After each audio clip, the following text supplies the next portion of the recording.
Let me tell you about the day my head gasket let go at 62 miles an hour. White smoke filled the rearview mirror like the car was surrendering. I coasted onto the shoulder, hazards on, hood up, and stood there while traffic screamed past. 11 days after I handed a stranger $1,400 for this thing, a 1,996 Civic, 218,000 miles. The seller shook my hand too hard, and now I knew why. The tow cost $95 for 4 miles. The shop, quote, took 10 minutes and landed like a verdict.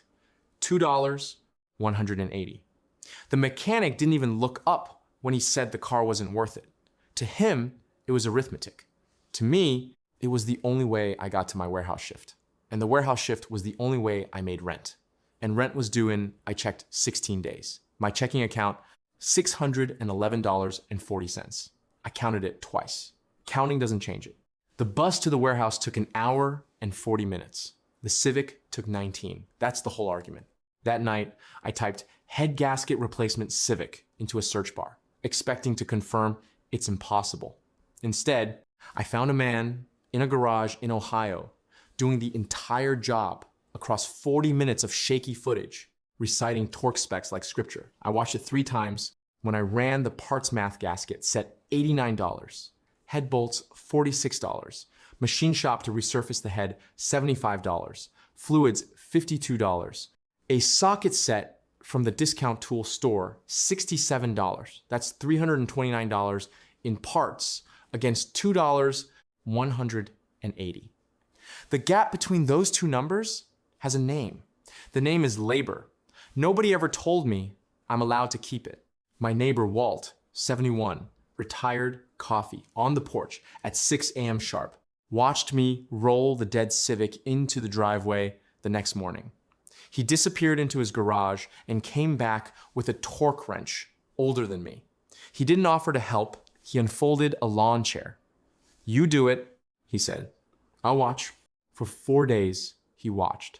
He pointed at things.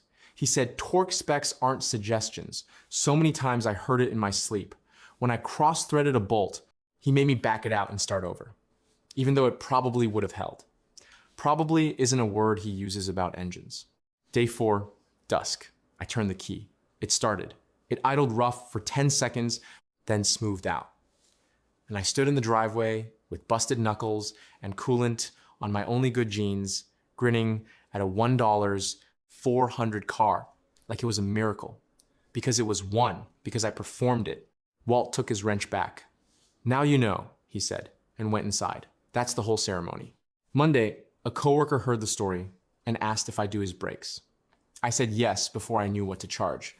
Pads and rotors, $118 in parts. I asked for $80 on top. He paid it like it was nothing because the shop wanted $340. To him, I was a discount. To me, it was a discovery. $80 for 90 minutes in a parking lot. The warehouse pays $15.50 an hour to be yelled at under fluorescent lights. I lay awake that night doing a new kind of math. The car isn't fixed, not really. Nothing with 218,000 miles is ever fixed, only postponed. But something else started in that driveway, and it will not idle rough, and it will not smooth out, and it will run for the rest of my life. 8 Wednesday nights, the far corner of a hardware store parking lot filled with cars the hardware store never asked for. I heard it before I saw it, that layered rumble of 30 engines with 30 different opinions. The first night, I parked the Civic at the edge and nobody looked at me. And I learned the first rule without anyone saying it out loud. Nobody here cares what you drive. They care what you did to it. The other rules come fast, unwritten and absolute. You never touch another man's car. You never lean on one. You ask before you film. The loudest car is almost never the fastest, and the guy bragging about horsepower has usually never seen a dyno sheet.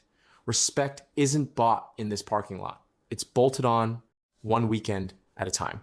Tommy adopted me the second week in 34 years old. Orange Supra at home on jack stands, where I had lived for 6 years while he told everyone it's almost done. He knew everything, torque curves, part numbers, which shops lie. He had finished nothing. Everybody here is either building a car or telling stories about one. He handed me a gas station coffee. Pick early, he said. I picked building, but I picked wrong first because level 2 has a tax, and the tax is the catalog. Cold air intake, $240. The internet swears it adds power. Physics disagrees. Coilovers, $900 on a credit card. I opened just for this at 26.99%, a number I didn't really read. Catback exhaust, $410. Makes the car sound 40 horsepower angrier while making it 0 horsepower faster. The minimum payment was $35 a month. I would still be paying for those coilovers 2 years after I'd sold them.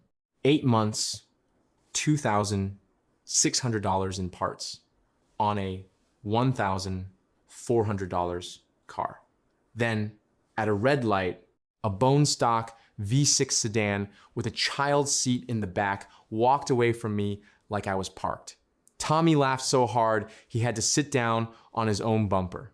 Congratulations, he said, wiping his eyes. You bought $2,600 of looking fast. A few weeks later, somebody's gutted hatchback rust, mismatched panels, $6,000 total invested, ran the pull of the year. And afterward, I watched a quiet man plug a laptop into it under a streetlight and change numbers on a screen, and the car became a different animal in real time. The quiet man charged $400 a session. He was booked 3 weeks out. He drove a minivan. I stood there doing the split in my head. $6,000 in parts is useless until a man with a $1 200 laptop tells them how to behave.